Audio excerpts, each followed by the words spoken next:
This is Scott Becker with the Becker Private Equity and Business Podcast. This is 7 business stories that we're following today.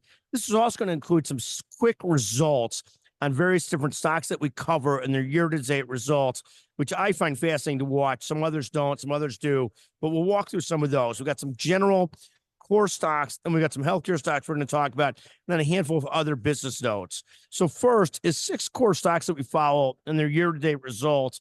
And I think this is fun to watch. NVIDIA is up 174%.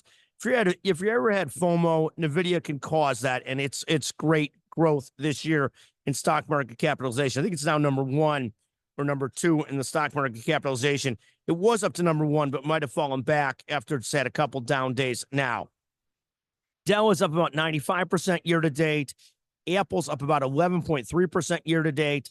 Amazon's up 20% year to date. Microsoft also having a good year, up 18% year to date. Finally, Tesla's down 25% year to date. The second story we're following today, and then we'll come back to 4 core healthcare stocks in a couple minutes, is Target. Target, the story is having a very hard time getting itself focused. Its stock is flat year to date, but lots of comments about how it's not as attractive a place to shop at, how it's having a hard time closing the financial gap with its rival Walmart, which is surging like crazy.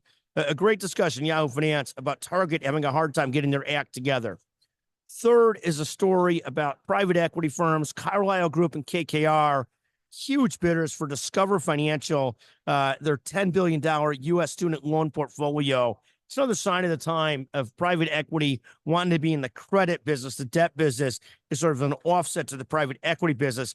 Again, as we reported a couple days ago, last year was one of the first years where private credit and debt outperformed private equity in terms of returns.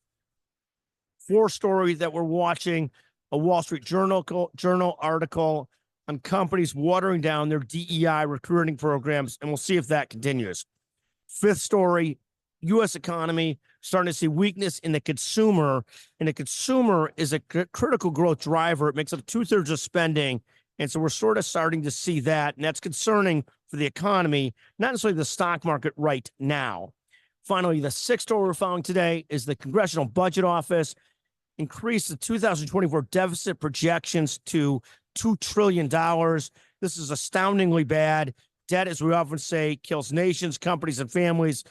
We hate credit cards. We think the nation running on credit cards is a horrible, horrible idea.